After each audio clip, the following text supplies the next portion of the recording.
All right. We'll go ahead and kick off the Broadband Committee meeting. It was originally scheduled for last Monday, but we had some last minute stuff come up, so we put it off until this Monday because we were putting some stuff on the consent agenda for the Board of Supervisors meeting held last Tuesday. So David, you have the agenda shared out on your screen. I'm stopping it. That was the wrong minute, so let me find the right ones. Okay.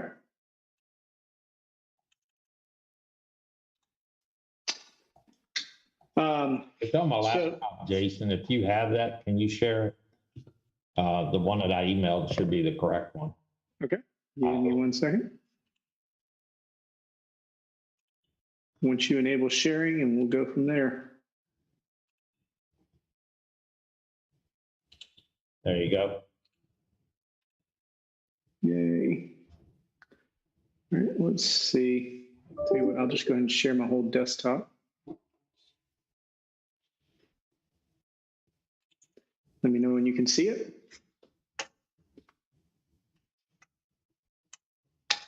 Yes, that's the correct one. Okay. Let me try and make it a little bit bigger for everybody.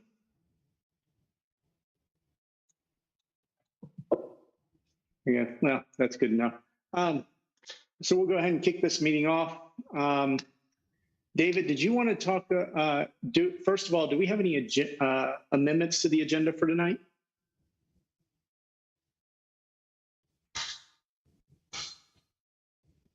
Mr. Thomas, do you want to add, do we want to update this new business here, discussion of funding for hotspots for the school buses? Do you want to discuss the other email that you sent me earlier today? We can discuss that just briefly to let the committee know what other alternatives we're trying to pursue. Okay, so we'll just lump it into this one if everybody's okay with that. That'll be fine. It's really the Department of Commerce and the department within them that has grant funds available. Okay. All right. If everybody's okay with that, we will move forward with our agenda at this point. David, did you want to start with the reports? Yes, Jason, I would move that we dispense with the reading of the minutes. Okay. And that's in accordance with, we already have everything available on the web. So is that correct? They will be, but they're probably not up just yet, but we don't have to read them. They will be posted on the website. Okay. All right. Do we need to have a motion for that? Yeah, I moved it. Okay. Do I have a second? I'll second. All right. Any discussion on that at this point? All right. If no discussion, I'll call for a vote. All in favor, say aye. Aye. Aye. All opposed, same sign. All right. The ayes have it. All right. So that'll make life a little bit easier where we don't have to type up the minutes. Or let me rephrase that. It'll make David's life a little bit easier so he doesn't have to type up the minutes right before every meeting. David, do you want to give an update on the railroad crossings? Yes, sir. Mr. Schiebel, myself, and Breezeline have been in contact with each other back and forth. Mr. Schiebel needed specs for the vaults for crossings to be sent to him so that we could address some questions that Breezeline had about the weight bearing limits on the vaults. So we actually reached out to them and asked them to send us specs of vaults that they would recommend, and they did. And I forwarded those to Mr. Schiebel, and he's passed them on to the engineer. So we're still trying to just get that final engineering specs and everything straight, but it's still moving forward. Just finding a little interest in that. We'll probably get closer to the time frame that I'd anticipated of being probably 18 months to completion from when we started. So it's a lot involved, but we are still moving forward and still making progress. Okay. All right.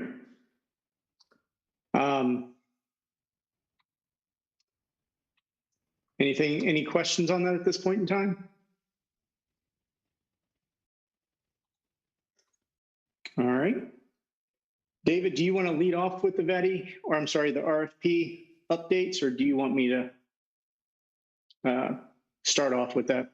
I can start off and you can fill in the blanks. If you Okay. So basically, myself, Jason Barlow, and Jason Jacobus were appointed by staff and or the board to lead or serve on the selection committee from the RFPs. Don't feel left out, guys. There was a lot of hours that we put into it. We ended up receiving 6 submissions. I think Jason will probably list the name of people that submitted. From those, we evaluated them on a number of different aspects. First, the overall financial viability of the proposals. Then we ranked them on individual merits. So all of the factors that figured into the overall financial viability of the RFPs, we then broke those down. And we also had feedback from Chandler Vaughn with DHCD to discuss the cost benefit index that is mentioned several times in all of the Vatti grant applications. So we wanted more understanding on what exactly that number was.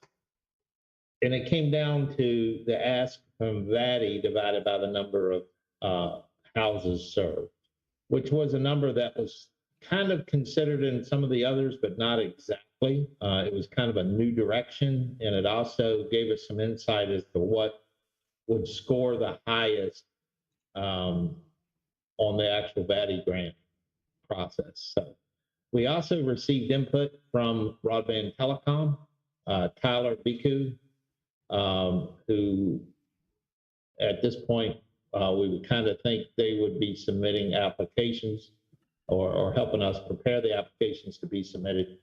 And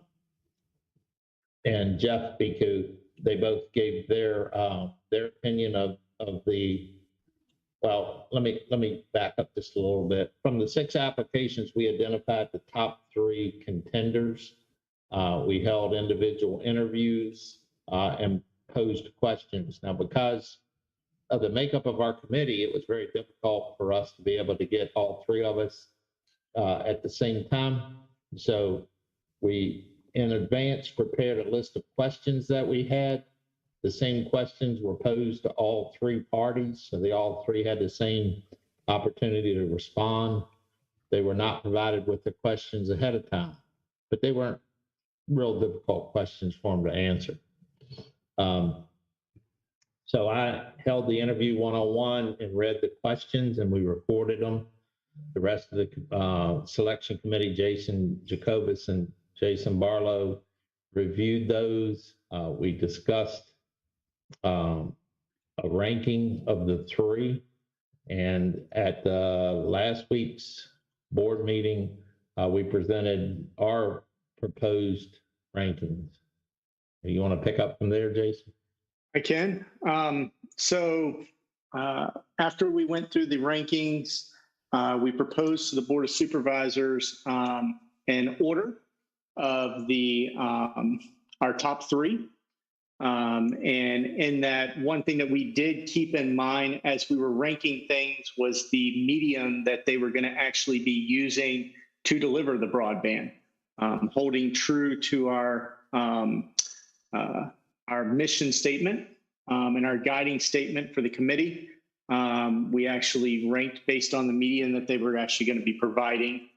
We also took a look at the incentives as far as, cost incentives as far as broadband speeds, whether or not they, had gigabit speeds available. Also, any assistance that came in, we gave that ranking also. So based on that, our number one, we ended up going and we're actually working on entering into a contract right now with Verizon to handle west of 95. When we looked at their overall cost to the project, the median that they were going to be bringing to us, which will be fiber 100% to the premises, and the amount of money based on what Mr. Sadler said, the cost benefit index, the amount of money that we would be going to Vatti, our ask would be, would actually help out by, the amount of money that they were willing to put out and help us towards getting the broadband that the company was willing to put out. The cost per passing, correct me if I'm wrong, Ms. Sadler, but it's still $1,200 per passing for the county. So that's right in line with where we stood last time. And we might be able to get that a little bit lower. Not 100% sure how that's going to work out. But that is the goal, is to get that as low as possible and share that cost more with the company coming in and helping provide the internet. So Jason, the Verizon proposal had estimated our contribution to be $1,200 per passing. So the thing that we have to remember is, even though we may find partners that are willing to contribute more, if we can keep that standard of $1,200 per passing, that's going to increase our cost benefit index. So we could probably get away with dropping back a little bit to the required 10%. But by doing that, you're going to lower your cost benefit index and the competitiveness of your application that you submit. So just keep in mind that we're working with a much smaller pot of money this time than we did last time. And estimates are that we're going to have a lot less applicants for that pot of money, but it's still going to be a very competitive process.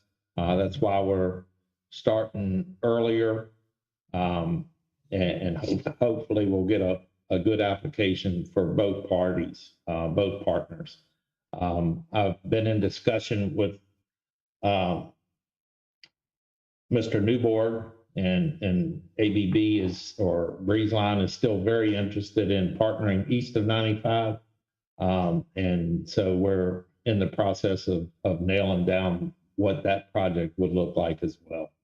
And in all fairness, because the situation that we ran into last year, one of the two parties was having more difficulty answering questions in time for us to get it on paper for the application. So that's why we backed up and went out RFP. So in fairness to both partners that it's going to take, it would be Breezeline and Verizon. We're going to have them enter into a contract with the Board of Supervisors. So we're in the process of getting that together. In all reality, it's most likely going to be the June meeting before we can get that before the board for their final approval. And there'll probably be several things on the consent agenda in the June meeting. We hope to get it on the consent agenda because it's going to be a fairly lengthy meeting, I believe. But, as far as nailing down assistance for the grant, preparing the grant, the contributions from the county, if we can get that taken care of in June, we can avoid one of the weaknesses that we had last year with there not being a July meeting of the board. We were forced to go into August with the deadline right at us to come up with some of these decisions. So we're hoping to get those taken care of in June of this year to put us in a little bit better position than last time. Anything else to add to it, Jason? I don't think so at this point. Does anybody have any questions? Not a question, Jason. If I could just add the way the process goes, and David mentioned it, the Board of Supervisors approved the rankings, and now you have to work with the leading vendor to get a contract. If that doesn't happen, you go to the second one. Correct. So we hope things work out with the leading one, but you go through that ranking process to finally get a vendor that'll satisfy the requirements. And we have met, we met with Verizon on Friday. And again, Tyler and I believe Jeff both were in that meeting as well, just to kind of get an initial feel for it, how the contract. I will tell you that of the proposals received, the top two ranked proposals both had the majority of information that we need to fill out the application, with the exception of just a few number tweaks, to get those numbers as accurate as possible. So I think we're starting from a good position, and Verizon reaffirmed their commitment and the amounts that they had, committed to in the RFP. So for that reason, we'll be working on just getting pen and ink. They actually have two members of their legal team that are assigned to the Caroline project. So hopefully responses from that will be much faster than we're used to when you start dealing with legal teams. And we'll be able to get a contract signed by them and before the board on the June meeting. So it's very reasonable timelines that we're doing. We had hoped to get that in front of the board at the next meeting, but here we are on Monday, now Tuesday, with the board packet the Wednesday or Thursday of this week. And I think that would be asking a bit much. So, the RFP that we had put out mentioned 45 days in advance.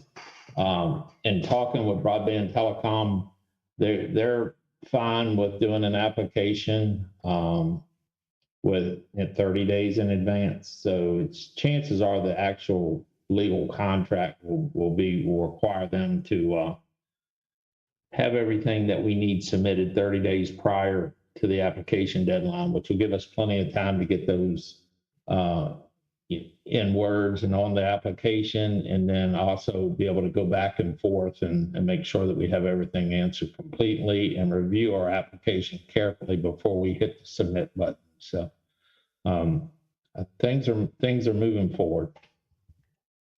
And I just wanted to show this up here. This is what was actually sent to the Board of Supervisors for the consent agenda that was voted on last Tuesday. It can be found out on the Caroline County website for the agendas for the most recent Board of Supervisors meeting. So this shows, the three agencies that we chose as our ranking. Jason, you've got to hit the plus arrow for me. All right. It's right above the. Okay, perfect. I'm not the only one vision challenged. I'm right there with you, mister. Oh, I can't. Mr. Thomas, I'm right there with you. That's great. All right, so we'll move on now to the next piece, which is an update on the Vatti 2021. So as part of my duties as the Caroline manager of the Vatti 2021 project, I do weekly rides of the areas to confirm that the work is being done, that we're being told it's being done in the Thursday meeting that we have with the project manager. And I have no reason to distrust them. It's just that if I'm having to sign those reports, then I want to make sure that I have actual knowledge. The construction along Balti Road, well, actually Panola Road, most of the conduit's in place. There are some vaults and pull boxes that are missing from that project. They don't appear to be working in that area and have not probably for about a week and a half to 2 weeks now. So I brought that up with the construction manager. There is some supply chain issues with pull boxes and vaults right now, as far as fiber. They're seeing some delays, but they anticipate that they will have those probably sometime within the next 9 weeks. So they're not allowing that to stop them from putting the conduit in the ground and getting everything done that they can. The overall timeline for our project, for all 3 project areas, that's Port Royal, Vatti, and Panola, are still on schedule and still scheduled to complete by the deadline of the end of January of 2023. If things continue to go the way they are, it'll be earlier than that. But as of right now, we're still on schedule to finish, complete on time. In the Vatti area of the project area 2, I believe, they have started construction up Ladysmith Road. There's a lot of conduit in the ground, and they are up by St. John Church, actually past that now. So that continues to move forward, even with the fact that the road is closed. So they're working around that. And they have not started across towards 601 at this point, but they are working in that area quite a bit. There was a lot of activity when I rode that area on Friday night. A lot of construction vehicles. So they've got a lot of manpower in there now putting the pipe in the ground. Again, in that area as well, pull boxes and vaults were missing at some locations. In Port Royal, they have several thousand feet of pipe conduit in the ground on one of the side roads. Let me see if I can look that street name up for you. But again, in that area as well, they are missing pull boxes and vaults in several areas. So they do have some in place, but there are some vaults missing. And I'll look that street name up and have it for you in just a couple minutes there, Jason. Okay. All right. Any questions from anybody on the 2021 Vatti update? The street that they've started construction on is Hazelwood Lane in Port Royal. And I'm also being told that some overhead crews will be heading into that area shortly, if they're not already in that area, and start some overhead work. So progress is moving in Port Royal. Good to hear. Good to hear. All right. Any other questions? It was great they can work around the Ladysmith Road closure. Mr. Thomas, there's rumor out there from one of those unofficial news sites that a lot of county people work on. Is there anything to the rumor that might be later than the end of May? Have you heard anything about that? Yes. The road was closed because of some flooding issues, and they discovered some other integrity issues with the roadway. So it's going to be closed until the end of June, another 30 days. Okay, I'll pass that on to Breezeline in our Thursday meeting, just to let them know, so they can pass it on to their contractors as well. Thank you, sir. Yes, I was in touch with VDOT themselves, and I can send you the press release if that's what you need. That would be great. Thank you, sir. Okay. All right. Hearing nothing else, we'll move over. I'll give an update on Starlink. So I've been following this pretty closely. Starlink has now released out an even newer map of they've gone away from the green to a light blue, medium blue, dark blue. As far as this is what's available now. Basically, you can order anything out here in light blue immediately. Anything that's in this medium blue is on a waiting list still, and the dark blue is coming soon. So some of the tropical areas, things like that, other small islands. I know we're more interested here in Caroline County. So this is currently, originally, Bowling Green was on the available immediate list as of our last meeting. And since then, Bowling Green has moved back to a waiting list. And they have expanding in 2023 now as the label for this area. So it's on a waiting list. It's not immediately available. I know my account for Starlink currently has been updated from mid 2022 to June 2022. So hopefully, if all things go swimmingly, some people that had pre-ordered Starlink in the Dawn area will actually be able to order it and complete the order at that point in time. I know right now Starlink or SpaceX is launching a bunch of satellites on a regular cadence. So they actually released on Friday the 13th, 53 satellites. And then a day later, another 53 satellites.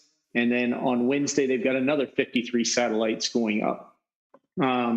These currently are version 2 of the satellites, which are the laser mounted satellites. So they can actually transmit the data faster through the vacuum of space, and also not have to worry about the traveling over the lines and the miles on ground. They can actually do it through space to get more of a direct route versus going through the curvature or around the curvature of the Earth. In space, they can just shoot it straight.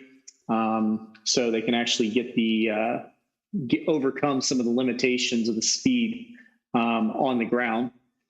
So that's the newer version of the satellite. They also just released a new version or a new update, and that is Portability Mode. It's an additional $25 a month, but it does allow you to take your satellite dish with you. Say you want to go camping, you have a trip coming up and you want to take the internet with you because it's not available at that location.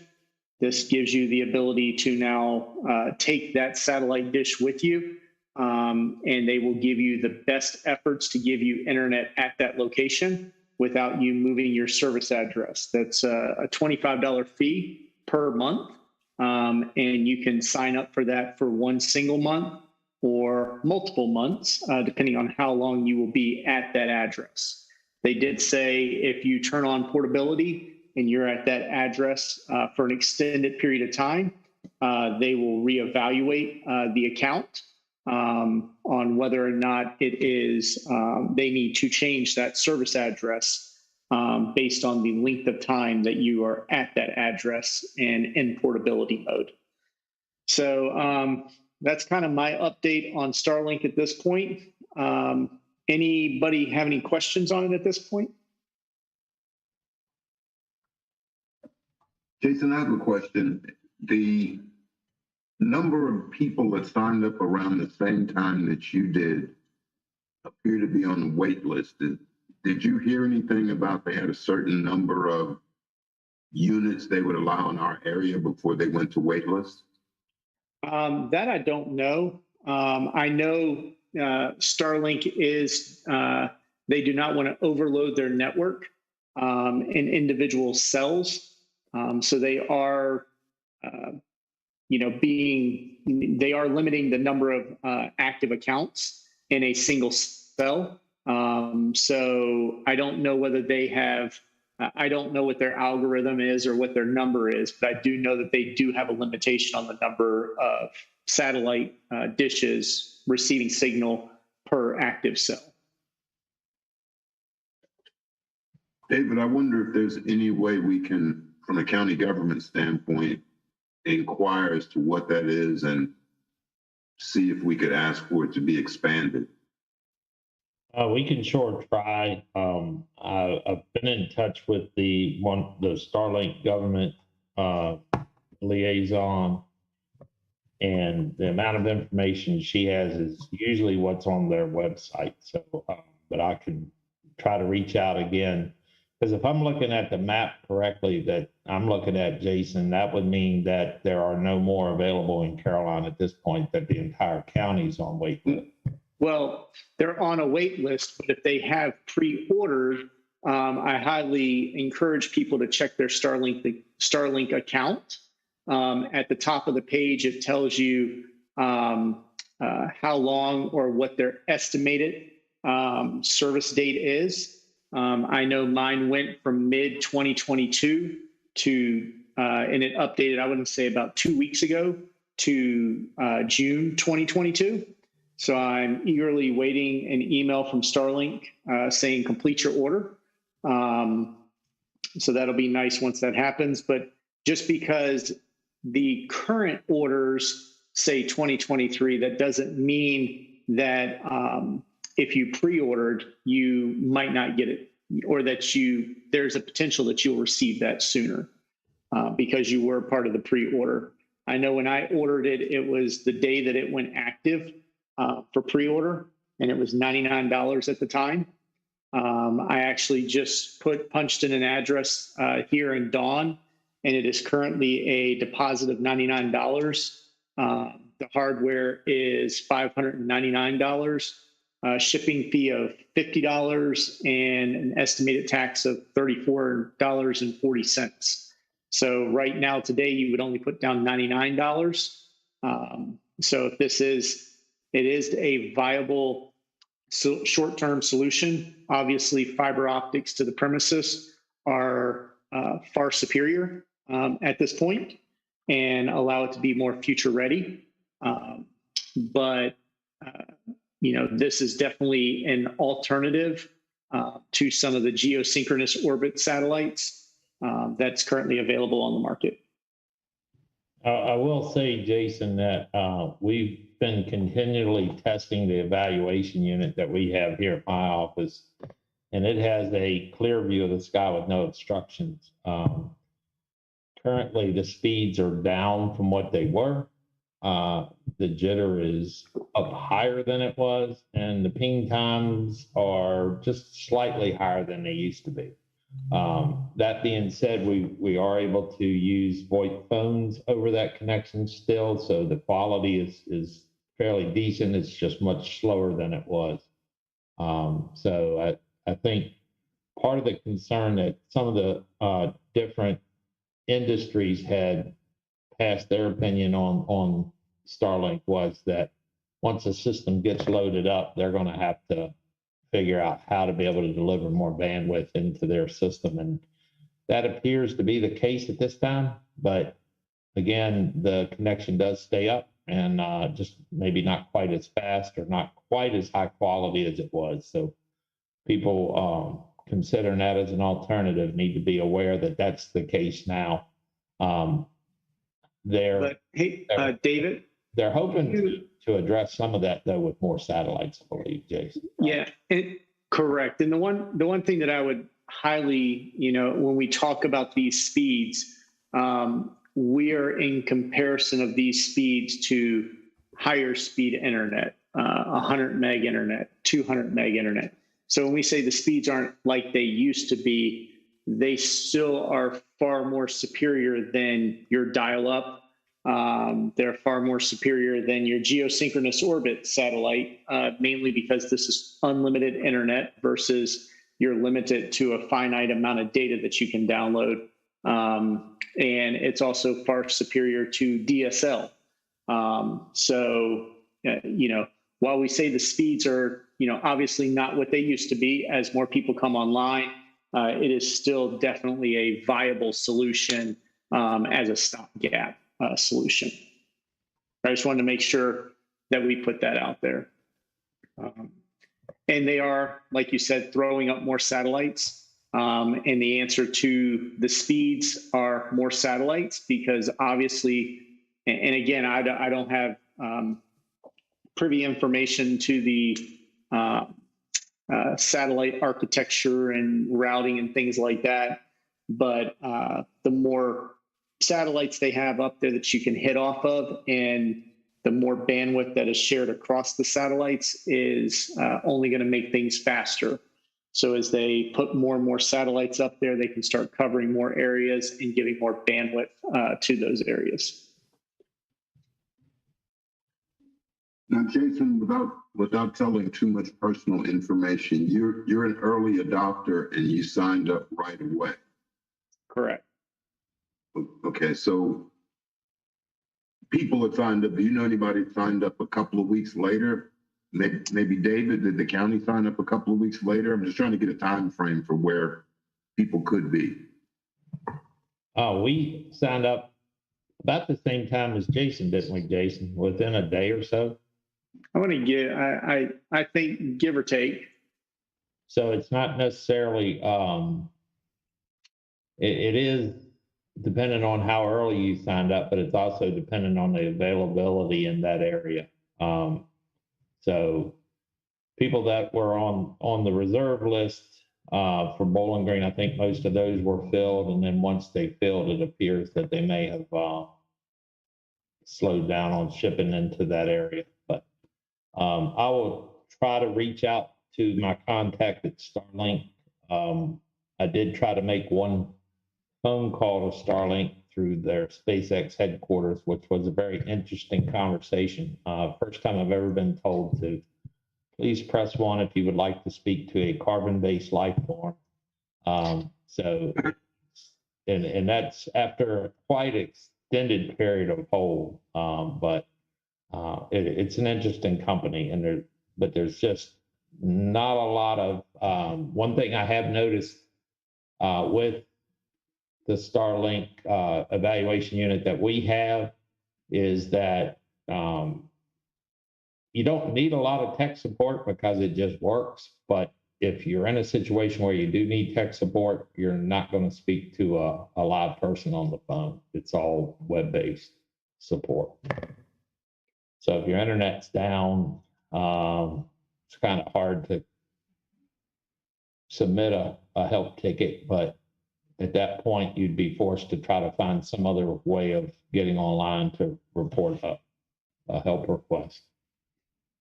Mr. Thomas, I just went back through my emails just to find it. I signed up back on February 8th, 2021 at about 7 o'clock at night. So, and I just logged into my Starlink account and it says Starlink expects to expand service in your area in June 2022. So we're hopeful. It's gone from mid 2021 to late 2021 to mid 2022, and at least now mine has a month attached to the front of it.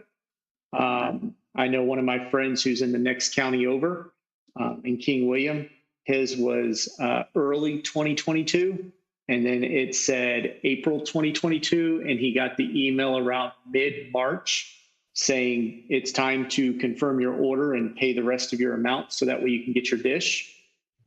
So I'm eagerly waiting within the next, couple weeks. I'm hoping to get that email coming in saying to confirm my order. Now you don't have a dish now? I do. I'm actually utilizing one of my friend's dish who's up in Rhode Island. Okay. So I am paying the portability fee. I wanted to try it out to see whether it was actually even going to work here since I'm surrounded by trees. And actually I'm attending this meeting. This is the first time ever on a Starlink satellite dish. Okay. And that explains a lot because you're saying you're going to get it in June, but you actually have somebody else's dish that's your portability. I guess portability is not a word, but you're using their portability option. So all right, that explains a lot. And other people that are right after you will probably get that same message of here's a satellite dish coming, confirm your order. Okay. Okay. Yes, I actually had a coworker who was who had one of these and was one of the originals. So this is actually a round dish. So it's the version 1 of the dish, and now they're up to the rectangular dish. So the rectangular dish is the one that I will get for my permanent installation here at my house. The one thing that I would just mention to everyone is if you are one of those early appliers, and we applied in February the 25th of last year as well. But if you did apply, make sure that you keep an eye on your inbox, because they will send you a confirmation. And if you do not respond to that confirmation, you would drop off. And then you'd be back in the wake with everyone else. So if you have paid your deposit and you are waiting on a dish, just make sure you keep an eye out. One of our members out in Beaver Dam, I think, had received notification that they were going to be shipping to his location, but he's not here tonight. So we'll need to follow up with him to see what the status is out there as well. And I would highly recommend anybody that did sign up for Starlink I regularly, twice a day, check my account, once in the morning, once at night. And, once around lunchtime, once around, dinner time or what have you, just to see if there are any updates available on the website. Because, sometimes emails from companies will go to your spam or, some sort of junk email or what have you. So I tend to watch that. Plus, I also downloaded the app. It's available on any Android or iOS phone or tablet. So you can actually get that and actually log into your account and watch for any updates on there also.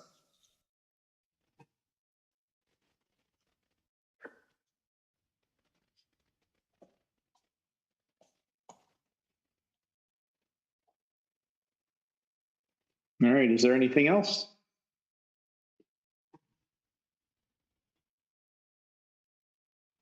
All right. I guess we'll move to new business then.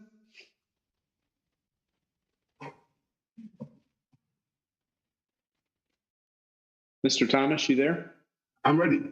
Okay. I was waiting for you to say, go ahead. Okay. Do you want me to pull anything up, or do you want to share? I don't have anything I don't have anything to share. Okay. What I can do is just go through both of these quickly.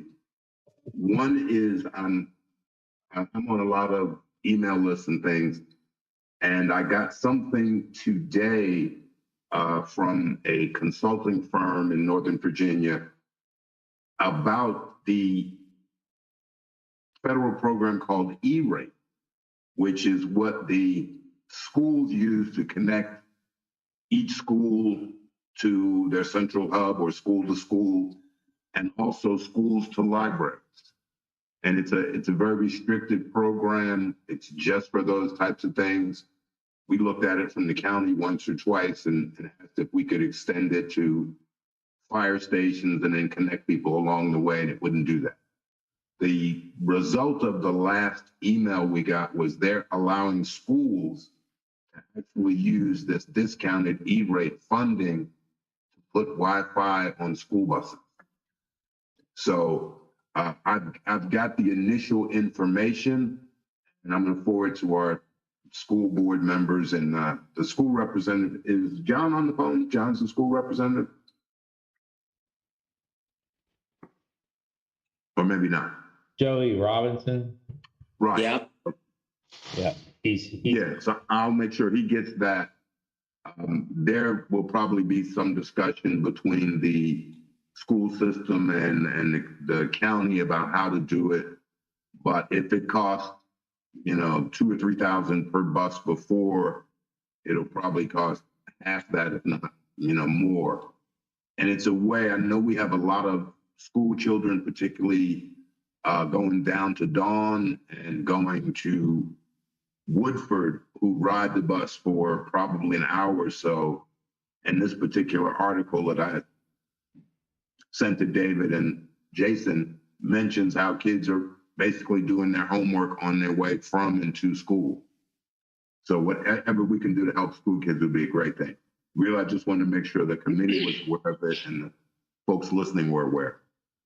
And Mr. Thomas, the one interesting part that I was reading in that article that you sent us was that they actually, once they equip the school bus with the Wi-Fi that they actually tend to park the buses in those areas. So that's something we can also look at too. Through this program, they actually park it so that way it almost works as a wireless hub for the internet for that area. So it sounds like to me you're asking me to take my E-rate funds and put hotspots on buses when I got 5 schools that have an infrastructure that switch replacements and hundreds of thousands of dollars. At this time, they're already accounted for. And just to let everyone know, we're on the hook for 20% of the total costs. It's a discount. E-rate pays 80. We're on the hook for 20. We already have 6 buses with Wi-Fi that average less than 2 gigabytes a month on the entire on all 6 buses. So the data usage is very weak. In addition to the 6 hotspot trailers that we have has very little data usage on them. So I don't know how far down this road we want to go, but I don't know right now the data doesn't support that it is an investment. Joseph, how much did the buses cost the first time you went through? So I know we talked about that before. The 6 buses, I think, were in the range of maybe 7,000 each. I mean, 7,000 total. They run dual carriers, but I don't think they have the power to be used when the bus isn't turned on. There's no auxiliary battery that when the bus cuts off, it provides extra power. Now you said the data doesn't support it. So the 6 buses you're using, are they what we could call long haul buses or? Yeah, our longer routes. We let the transportation supervisor dictate what buses based on long routes, athletics, field trip buses. A lot of those buses, like I said, activity buses, things that may tend to go longer than a normal bus route, except for the longer ones. Okay. It sounds like there may be a learning curve on both sides. Is maybe we can help the students understand that this is a possibility, something they have, and maybe we can work on additional funding. That I think is the key to most things is the additional funding, but we probably need an educational program to say, if you're on the bus for an hour each way, here's a chance for you to do some things you won't have to do when you get home. Yeah, and like I said, there's advantages of that. Like I'm sure that there are pockets of students doing that, but 2 gigabytes a month for all 6 doesn't show that. And we've had these since last, I think, June of 21. So we're working on almost a year of having them, and it averages, that's the highest. So it probably actually averages less than 2 gigabytes a month. And all things practical here. We saw a high uptick in November and December, but I attribute that most likely to athletics with your basketballs and your wrestlings and all those in those sports that are not just football, but those multiple sports going on in the winter. And all students have notebooks, right? All students have Chromebooks, but they have the ability to work offline should there not be connectivity. And we give the directive that teachers should not be assigning things that require connectivity so that it doesn't put someone as a deficit with the learning. But also, we also are probably going to put back our probably dozen hotspots back into our libraries now that hopefully the pandemic has kind of soothed itself, and they'll be back in our secondary libraries for checkout. Okay. And I believe the county library has the same option. Yeah, so we're definitely trying to help out, but I guess if the long term is to provide a fiber connection, I don't know how wise the investment is to outfit a bunch of buses at this point with where we're at, especially with our parking lots also have Wi-Fi in all of our school buildings. All the parking lots do. Well, quick fuzzy math. If it's $7,000 for 6 buses, that's a little more than $1,000. And if it's an 80-20 split, we're paying $250 at the most to add Wi-Fi to a bus.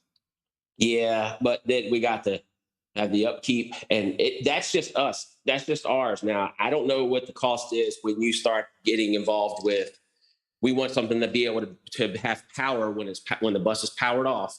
I don't know what that charge is with regards to adding that as an accessory. I don't know if I've seen some buses add some solar somewhere where it can charge. It's all kinds of ways we can go that may increase the cost. And I don't know what they cost now with the way things have been. Who knows? Okay. Well, it's an option, and it's something that I thought we should at least discuss as a committee, because that's what we're trying to do, is make sure we can get access to as many people as many ways as possible. Right. But I got over $500,000 of switches that need to be replaced with my E-rate funds right now. And that contract has been awarded already. So those funds will be spent on those replacements at this point. Oh yeah. I'm sure of that. I'm contemplating the possibility of finding a few dollars here or there for this specific project. Sure. And I think that's something we probably, maybe you and I can sit down and talk about it some more offline. Yeah, that'd be fine. That'd be fine. Okay. Thank you for bringing it up, though. All right, thank you. I just happened to see it and thought we should share. Yeah, no worries. Good, fine. The other thing that I just happened to see was what I was talking to Jason about earlier is the Department of Commerce has an agency where they're actually providing funds for more grants. So we knew about USDA, Department of Agriculture, providing grants. And I thought it was a great thing that we should try to look at some more ways to get funding in. And I think we'll just ask David if we can send that to our consultant, but a sub-agency under the Department of Commerce is called the National Telecommunications and Information Administration. And I'm not sure if they're part of this last $45 billion that is going to the states from the Internet for All initiative. So we may be able to get another grant application in there. Vatti is one thing. If we don't win in Vatti, or if we do win in Vatti, this is another option. I'm just trying to put as many options and irons in the fire as possible. Mr. Thomas, if you can send that to me, I will forward it on. If I'm not mistaken, Broadband Telecom met with us and a representative from the Department of Commerce in January, and we discussed some of that same money, I believe, and it was determined in our conversation with them that unless the locality actually owns the system, that you wouldn't be eligible. And then a lot of it ties to like economic development. So you have to have a specific need that you're trying to address to bolster the economy in your county, as opposed to just, I think everyone on this committee will agree that the best thing that can happen for an economy is once we get everyone internet, I think it's going to help everything, but it had to be much more specific. But if you forward that on to me, we'll go over it, make sure we didn't miss something. I sent it to you and Jason already. Yep, I've got it.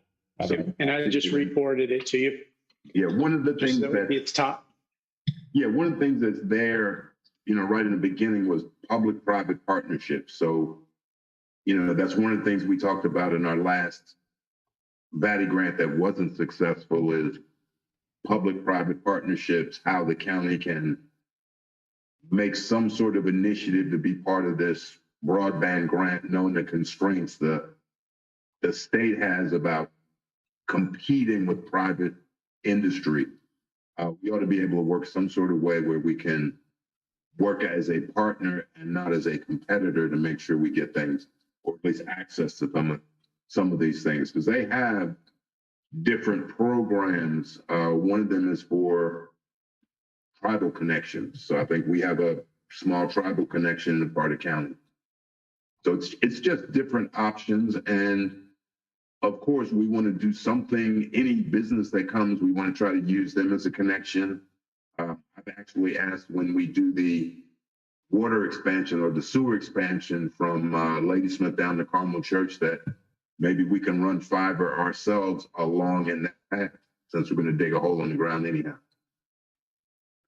But that'll just give us another connection. So I'm just trying to give us as many options as possible. And that was it. All right. Any other questions or anything around that?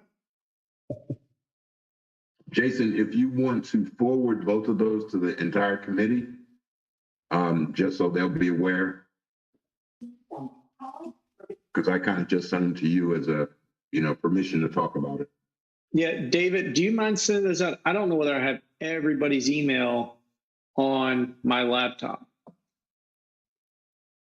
I guess I can pull it off of your invite for the meeting tonight.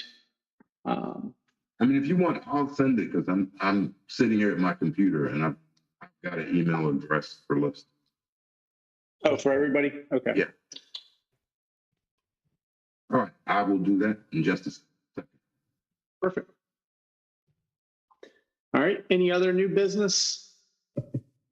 I think it's just real important for us as a committee to continue to look for options, Mr. Thomas, because, while we hopefully have a solution in the hopper, it's always good to have, in this committee, really, I guess one of our responsibilities is just to keep an eye out for viable options that will assist. And of course, we're always looking for, a solution that can work temporarily to help fill that gap until we can get the fiber installed everywhere.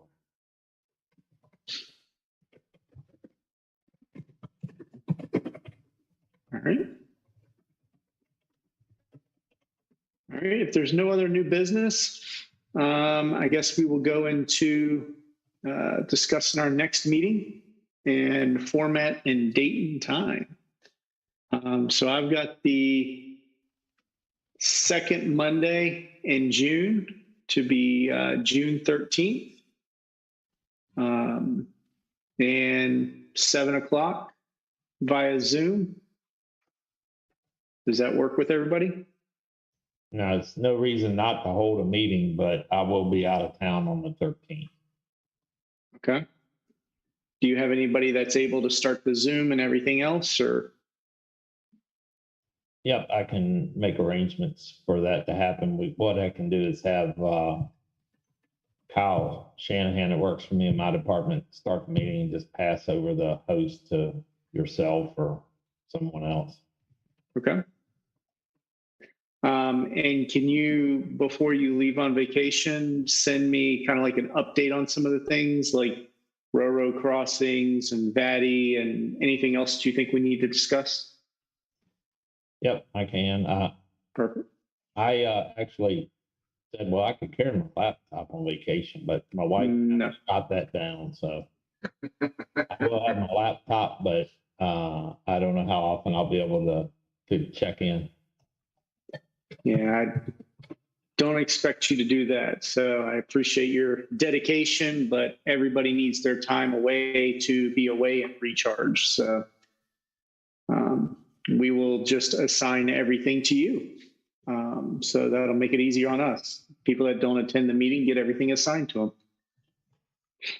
Mr. Thomas, I mean, everything that we need to get done for the next grant cycle, we've already gone through before.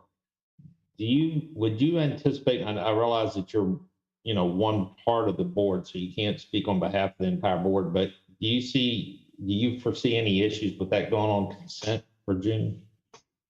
Oh, no, not at all.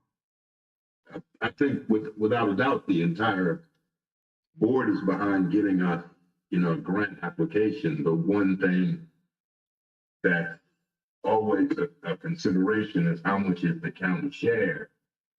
And we already said yes to the county share based on the last program, which be in the same ballpark, so I don't see any problem at all.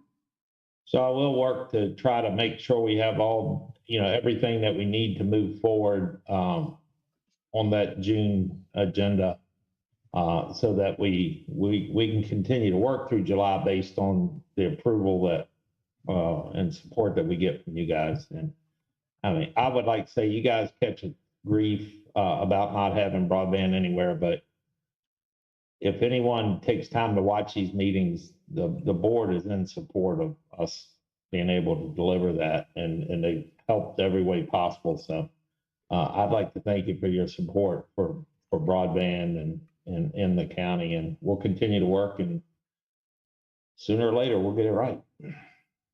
Well, I think that's an important thing. The other thing to remember is if it were just up to the county, we'd probably do it, but it's private vendors that are, responsible for this, and we're trying to give them as much incentive to come as possible. And just for the record, it's probably somewhere between the neighborhood of 26 to $34 million if we were to try to fund it ourselves without assistance from a partner or from the state. And so that 26 to 34 million is what we would be looking at. I can't say anything after that.